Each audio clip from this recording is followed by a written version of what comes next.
The next question is how to bravely jump out and be courageous to leave the current job when currently you're comfortable in so many aspects. Okay, first, if you're already thinking about leaving, it means you're not actually comfortable. So personally, I don't really believe with that term comfort zone.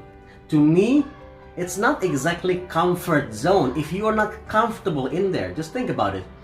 If while you're there, there's always some feelings, like nagging feelings that keeps coming, that telling you that you can do more, that you want to become more, and that's not comfortable.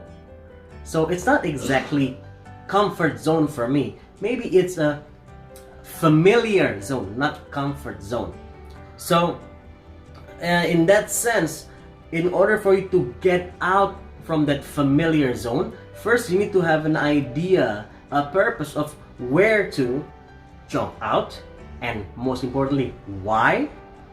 And second, in order to help you to move, two things. Number one is don't think that, don't assume that you have to jump out and do something new 100% completely new. Meaning like you have to leave your current job 100%, you have to quit and you start something new from zero. No, you can do this gradually.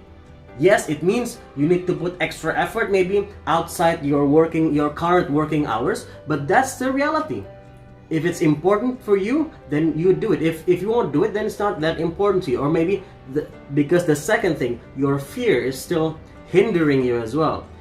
One of the ways, there are so many ways, but one of the ways to help you to overcome that fear of jumping out is by thinking of a bigger fear that would move you to actually jump out. For example, what would your life be if you stay in the situation year after year after year?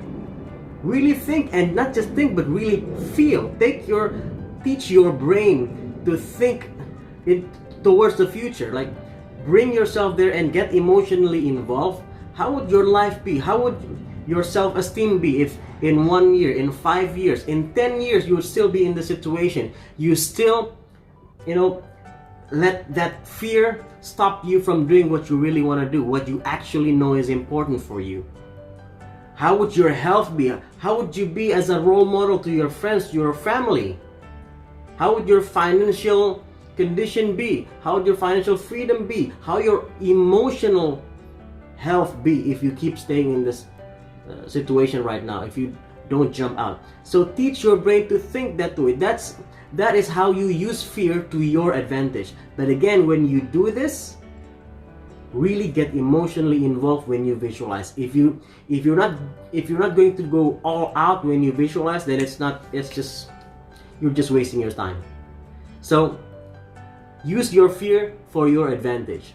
So fear is not always a bad thing if we know how to manage it, if we know how to use it. Because if you think about it, sometimes we need to be afraid a little bit in order for us to do something. We need to feel a little bit embarrassed until we finally do something, right? So that's a good portion of fear, a good portion of shame a little bit, or embarrassed, just to get us enough to move or to do something. That's how we can get smarter in managing our emotions, including fear. And that's what you can do as well. Ciao.